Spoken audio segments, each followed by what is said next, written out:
Oil pulling அது எப்படி பண்ணுறது?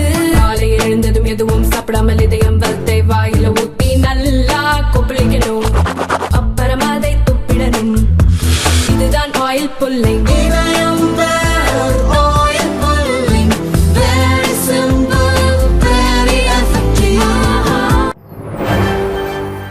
வணக்கம்.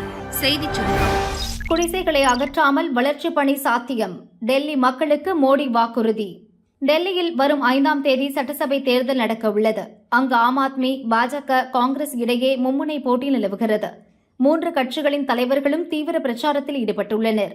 டெல்லியில் பாஜக வேட்பாளர்களை ஆதரித்து பிரச்சாரம் செய்த பிரதமர் மோடி ஆம் ஆத்மி கட்சியை கடுமையாக விமர்சித்தார். கடந்த 11 ஆண்டுகளாக டெல்லியை ஆளும் ஆம் ஆத்மி அரசு மக்களுக்காக எந்த திட்டத்தையும் செயல்படுத்தவில்லை. மாறாக டெல்லியை மிக மோசமான நிலைக்கு தள்ளியுள்ளது. பொய் வாக்குறுதிகளை அள்ளி வீசி ஆட்சியை பிடித்த ஆம் ஆத்மி மீது மக்கள் வெறுப்பிலும் கோபத்திலும் உள்ளனர். மத்தியிலும் மாநிலத்திலும் பாஜக அரசு இருந்தால் மட்டுமே டெல்லியின் வளர்ச்சி சாத்தியம். டபுள் இன்ஜின் அரசு அமைந்தால் மட்டுமே வளர்ச்சியை வேகப்படுத்த முடியும். ஆம் ஆத்மி தலைமை மீது அந்த கட்சியினருக்கே நம்பிக்கை இல்லாமல் போய்விட்டது. அதனால்தான் தேர்தலுக்கு முன்பே துடைப்பத்தில் உள்ள ஒவ்வொரு குச்சியும் கழன்று வருகிறது. தேர்தலுக்கு பின் மொத்தமாக காணாமல் போகும். வரும் தேர்தலில் மீண்டும் ஒரு பேரழிவுக்கு டெல்லி மக்கள் வழிவகுத்துவிடக்கூடாது. இம்முறை பாஜகவுக்கு வாய்ப்பளிக்க வேண்டும். டெல்லியில் பாஜக ஆட்சிக்கு வந்தால் குடிசைகள் அனைத்தும் அகற்றப்படும் என ஆம் ஆத்மியினர் பொய் பிரச்சாரம் செய்து வருகின்றனர். மக்கள் அதை நம்ப வேண்டாம். குடிசைகளை அகற்றாமல் வளர்ச்சி பணிகள் சாத்தியம் என்ற வாக்குறுதியை அளிக்கிறேன். டெல்லியை மேம்படுத்த பாஜக தலைமையிலான அரசு பல்வேறு திட்டங்களை செயல்படுத்தும். குடிசை பகுதி மக்களின் நலனுக்காகவும் அங்கு வசிக்கும் ஆட்டோ ஓட்டுநர் நலன் கருதியும் மருத்துவ காப்பீடு திட்டங்கள் செயல்படுத்தப்படும். குடிசை பகுதி குழந்தைகளின் கல்வி முன்னேற்றத்திற்கு உரிய நடவடிக்கை எடுக்கப்படும். அங்கு வசிக்கும் பெண்கள், குழந்தைகளுக்கு ஊட்டச்சத்து மிக்க உணவு கிடைக்க வழிவகை செய்யப்படும். பட்ஜெட்டில் ஆண்டுக்கு 12 லட்சம் ரூபாய் வரை சம்பளம் பெறுவோருக்கு பூரண வரி விலக்கு அளிக்கப்பட்டுள்ளது. இதே நேரு ஆட்சி காலத்திலோ, இந்திரா ஆட்சி காலத்திலோ, முந்தைய காங்கிரஸ் ஆட்சி காலத்திலோ இத்தனை சம்பளம் பெறும் நபர்களிடமிருந்து பெருந்தொகை வருமான வரியாக பிடித்தம் செய்யப்பட்டது. ஆனால் தற்போதைய பாஜக அரசு மக்கள் நலனில் அக்கறையுடன் செயல்படுகிறது. டெல்லியை அழகுபடுத்திய உத்தரப்பிரதேச, பீகார் மக்களை கெஜ்ரிவால் அவமானப்படுத்திவிட்டார். பூர்வாஞ்சல் மக்களை வந்தேரிகள் என்கிறார். பீகாரில் தாமரை விதை உற்பத்தி வாரியம் அமைக்கப்படும் என பட்ஜெட்டில் அறிவிப்பு வெளியாகியுள்ளது. தாமரை விதை விவசாயத்தில் ஈடுபட்டுள்ள பலர் எஸ்சி வகுப்பைச் சேர்ந்தவர்கள். அவர்கள் நலனில் மத்திய அரசு அக்கறை கொண்டுள்ளது. அனைத்து தரப்பு மக்களின் நலனும் எங்களுக்கு முக்கியம். டெல்லியில் இனியும் ஆம் ஆத்மியின் பொய்யான பிரச்சாரங்கள் ஈடுபடாது. அவர்களை வீட்டிற்கு அனுப்ப மக்கள் தயாராகிவிட்டனர் என பிரதமர் மோடி பேசினார். திருப்பரங்குன்றம் விவகாரத்தில் திமுக செய்த மிகப்பெரிய அநீதி. எல் முருகன் புட்டு. போலி திராவிட மாடல் கூட்டணி கட்சிகளின் இந்து விரோத செயல்பாடுகளுக்கு வரும் 2026ஆம் ஆண்டு சட்டசபை தேர்தலில் மக்கள் சரியான பாடம் புகட்டுவார்கள் என மத்திய அமைச்சர் எல் முருகன் தெரிவித்தார். திருப்பரங்குன்றம் மலை விவகாரத்தில் திமுகவுக்கும் முதல்வர் ஸ்டாலினுக்கும் மத்திய அமைச்சர் எல் முருகன் எச்சரிக்கை விடுத்துள்ளார். அவரது அறிக்கை: அறுபடை வீடுகளில் முதல் படை வீடான மதுரை திருப்பரங்குன்றம் கந்தர் மலையை சிக்கந்தர் மலையாக மாற்ற தொடர்ந்து ஒரு கும்பல் முயன்று வருகிறது. திருப்பரங்குன்றம் மலையில் காசி விஸ்வநாதர் கோயில் உள்ளது. பழனி ஆண்டவர் கோயில் மலைப்பாதை வழியாக காலமாக காசி விஸ்வநாதர் கோவிலுக்கு வேல் எடுத்துச் செல்லப்படுகிறது. சமீபத்தில் அங்கு ஆடு பலி கொடுக்க சென்ற நபர்களால் பெரிய அளவில் பிரச்சனை ஏற்பட்டுள்ளது. திமுக மற்றும் அதன் கூட்டணி கட்சிகளின் ஆதரவுடன் இந்துக்களுக்கு எதிராக மிகப்பெரிய அநீதி நடந்து கொண்டிருக்கிறது. திருப்பரங்குன்றத்தை காக்க வேண்டும் என்ற உணர்வு பக்தர்களிடம் தன்னெழுச்சியாக ஏற்பட்டு வருகிறது. இந்த விவகாரத்தில் திருப்பரங்குன்றம் மலையின் புனிதம் காக்க இந்து முன்னணி அமைப்பினர் 4ஆம் தேதி ஆர்ப்பாட்டம் நடத்த உள்ளனர். இதை தடுக்கவும், இந்து முன்னணியின் பிரச்சாரத்தை ஒடுக்கவும் ஆர்ப்பாட்டம் தொடர்பாக சுவரொட்டி ஒட்டுபவர்கள், நோட்டீஸ் வழங்குபவர்களை போலீசார் கைது செய்து வருகின்றனர். திருப்பரங்குன்றத்தில் அசைவ உணவு சாப்பிட்டவர்கள், அங்குள்ள சமணர் படுகைகளில் பச்சை பெயிண்ட் அடித்தவர்களை கைது செய்யாத போலீசார் முருகன் மலையை காக்க ஜனநாயக முறையில் விழிப்புணர்வு பிரச்சாரம் செய்பவர்கள் மீது நடவடிக்கை எடுக்கின்றனர். போலீசாரின் இந்து விரோத செயல்களை வன்மையாக கண்டிக்கிறேன். மிரட்டல்கள் மூலம் இந்து மக்களின் உரிமை போராட்டத்தை நசுக்கி விடலாம் என எண்ணி போலீசார் செயல்பட்டு வருகின்றனர்.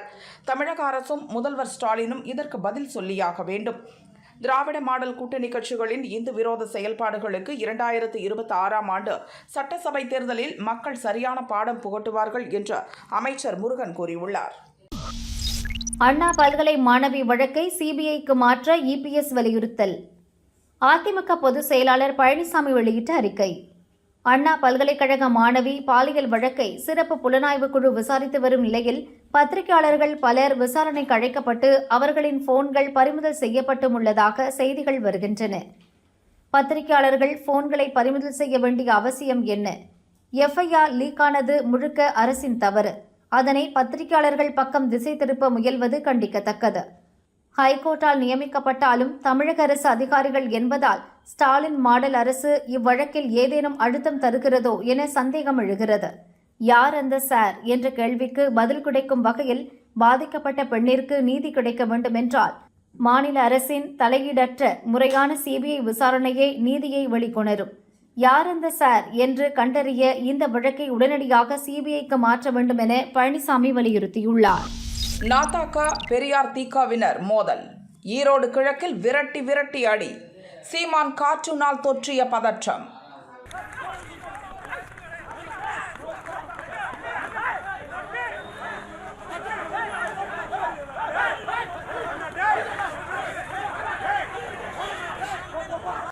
ஈரோடு கிழக்கு இடைத்தேர்தல் 5ஆம் தேதி நடக்கிறது. திமுக, நாம் தமிழர் கட்சி வேட்பாளர் உட்பட 46 பேர் போட்டிக்களத்தில் உள்ளனர். நாளையுடன் பிரச்சாரம் ஓய்வதால் இன்று திமுக, நாம் தமிழர் கட்சியினர் தீவிரமாக ஓட்டு சேகரிப்பில் ஈடுபட்டனர். பன்னீர்செல்வம் பார்க் பகுதியில் உள்ள தேவாலயத்தில் ஞாயிறு பிரார்த்தனை முடிந்து வந்த கிறிஸ்தவர்களிடம் நாம் தமிழர் கட்சி வேட்பாளர் சீதாலட்சுமி தனது ஆதரவாளர்களுடன் ஓட்டு கேட்டார். அந்த வழியாக வந்த தந்தை பெரியார் திராவிடர் கழகத்தைச் சேர்ந்த சிலர் திமுக வேட்பாளருக்கு ஓட்டு கேட்டு துண்டு பிரச்சுரம் வழங்கினர். பெரியார் பற்றி விமர்சித்த சீமானை தாக்கி அந்த நோட்டீஸில் கார்ட்டூன் படம் வரைந்திருந்தனர். பாதி நாம் தமிழர் கட்சிக்காரர் போலவும் பாதி பாரதிய ஜனதாவைச் சேர்ந்தவர் போலவும் சீமானை சித்தரித்து காட்டியிருந்தனர். இதை பார்த்து அதிர்ச்சி அடைந்த நாம் தமிழர் கட்சியினர் தபேதிகவினருடன் வாக்குவாதத்தில் ஈடுபட்டனர். அவர்களை போலீசார் சமாதானம் செய்து அனுப்பி வைத்தனர். மீண்டும் அதே பகுதியில் அதே நோட்டீஸை தபேதிகவினர் விநியோகம் செய்வதை பார்த்த நாம் தமிழர் கட்சியினர் கொந்தளித்தனர். தபேதிகவினர் சிலரை நாம் தமிழர் கட்சியினர் விரட்டி விரட்டி அடித்ததால் பதற்றம் தொற்றியது.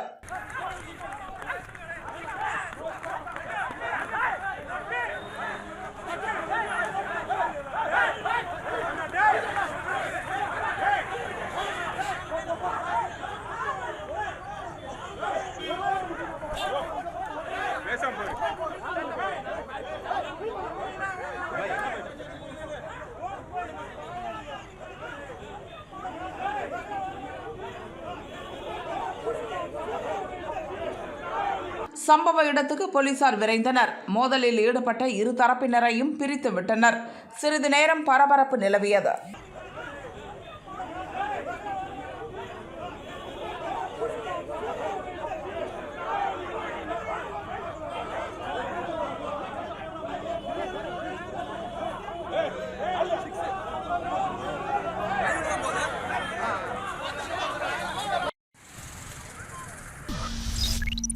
தேர்தல்களை கண்காணிக்க குழு அமைத்த காங்கிரஸ். பார்லிமென்ட் மற்றும் சட்டசபை தேர்தல் ஓட்டுப்பதிவு மற்றும் ஓட்டு எண்ணிக்கையில் குளறுபடி நடப்பதாக காங்கிரஸ் கட்சி தொடர்ந்து குற்றம் சாட்டி வருகிறது. காங்கிரசின் இந்த குற்றச்சாட்டை தேர்தல் கமிஷன் ஏற்கனவே மறுத்துவிட்டது. இந்நிலையில் தலைமை தேர்தல் கமிஷன் அனைத்து தேர்தல்களையும் முறையாக நேர்மையாக நடத்துகிறதா என்பதை கண்காணிக்க 8 பேர் கொண்ட குழுவை காங்கிரஸ் கட்சி அமைத்துள்ளது. இந்த குழுவுக்கு ஈகிள் என பெயரிட்டுள்ளனர்.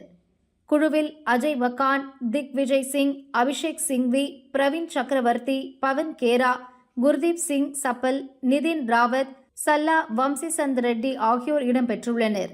இந்த குழுவினர் முதலில் நடந்து முடிந்த மகாராஷ்டிரா சட்டசபை தேர்தலின் போது வாக்காளர் பட்டியலில் நடந்த குளறுபடிகள் குறித்து முழுமையாக ஆய்வு நடத்தி அறிக்கை சமர்ப்பிப்பார்கள் என காங்கிரஸ் கட்சி அறிவித்துள்ளது. பணம் கொடுத்தா வாங்கிக்கோங்க, விரலில் மை வைக்க விடாதீங்க, வீடியோ வெளியிட்டு எச்சரித்த கெஜ்ரிவால். டெல்லியில் வரும் 5ஆம் தேதி சட்டசபை தேர்தல் நடக்க உள்ளது. இதில் ஆளும் ஆம் ஆத்மி, பாஜக, காங்கிரஸ் இடையே மும்முனை போட்டி நிலவுகிறது. 3 கட்சி தலைவர்களுமே விறுவிறுப்பாக பிரச்சாரம் செய்து வருகின்றனர். இந்நிலையில் தேர்தலில் பாஜக புது வகையான மோசடியில் ஈடுபட திட்டமிட்டுள்ளதாக கெஜ்ரிவால் பரபரப்பு குற்றச்சாட்டை முன்வைத்துள்ளார். இதுகுறித்து கெஜ்ரிவால் வெளியிட்டுள்ள வீடியோவில் கூறியிருப்பதாவது: டெல்லி தேர்தலில் எப்படியாவது வெல்ல வேண்டும் என்ற எண்ணத்துடன் பாஜக செயல்படுகிறது. இம்முறை புதிய உத்தியை கையில் எடுத்துள்ளனர். டெல்லி மாநகரின் குடிசை பகுதியில் வசிக்கும் மக்களுக்கு ஒரு ஓட்டுக்கு 3000 ரூபாய் பணம் வழங்க உள்ளதாக தகவல் வெளியாகியுள்ளது. உங்களுக்கு பணம் கொடுக்கும் அவர்கள் வீட்டில் இருந்தபடியே நீங்கள் ஓட்டு போடலாம் என்பார்கள். அதற்காக தேர்தல் கமிஷன் ஏற்பாடு செய்துள்ளதாக கூறி உங்கள் விரலில் மை வைத்துவிட்டு சென்று விடுவர். உங்களுக்கு பதில் ஓட்டுச்சாவடியில் அவர்கள் தங்கள் வேட்பாளருக்கு ஓட்டு போட்டு விடுவர். அது மட்டுமின்றி குடிசை பகுதிகளில் பத்திரிகையாளர்கள் அதிகம் வலம் வருகின்றனர். நீங்கள் பணம் வாங்கிக் கொண்டு கையில் மை தடவி கொள்வதை பார்த்தால் உங்களை போலீசில் பிடித்துக் கொடுப்பர். உங்களுக்கு பணம் கொடுத்த நபர்களே அடுத்த நாள் போலீசுடன் வந்து உங்களை காட்டிக் கொடுப்பர். அப்படி சிறைக்கு சென்றால் உங்களை ஜாமீனில் எடுக்க யாரும் வரமாட்டார்கள். எனவே டெல்லி மக்கள் விழிப்புடன் இருக்க வேண்டும். உங்களுக்கு பணம் கொடுத்தால் அதை பெற்றுக் கொள்ளுங்கள். ஆனால் உங்கள் விரல்களில் மை வைக்க விடாதீர்கள். ஏற்கனவே மும்பையில் உள்ள ஆசியாவின் மிகப்பெரிய குடிசை பகுதியான தாராவியை தொழிலதிபருக்கு கொடுத்து விட்டனர். டெல்லியில் பாஜக ஆட்சிக்கு வந்தால் இங்குள்ள குடிசைகளும் காணாமல் போகும் என அரவிந்த் கெஜ்ரிவால் அதில் பேசியுள்ளார். தேர்தலுக்கு இன்னும் 3 நாட்களே உள்ள நிலையில் கெஜ்ரிவாலின் வீடியோ டெல்லி அரசியலில் பரபரப்பை கிளப்பியுள்ளது. अगर आपने गलती से भी इनके बहकावे में आके अपनी उंगली पे स्याही लगवा ली तो आप गिरफ्तार हो सकते हो. अगर अपने बूथ में गए बिना इनसे काली स्याही लगवा ली तो आप फर्जी वोट डालने के जुर्म में गिरफ्तार हो सकते हो. याद रखना, चुनाव से पहली वाली रात को सब जगह झुग्गियों में मीडिया घूम रही होगी, कई सारे कैमरे घूम रहे होंगे. अगर आप पकड़े गए और पुलिस को पता चला कि आपने पैसे लेके इंक लगवा ली, स्याही लगवा ली, तो बहुत बड़ी मुसीबत में फंस जाओगे.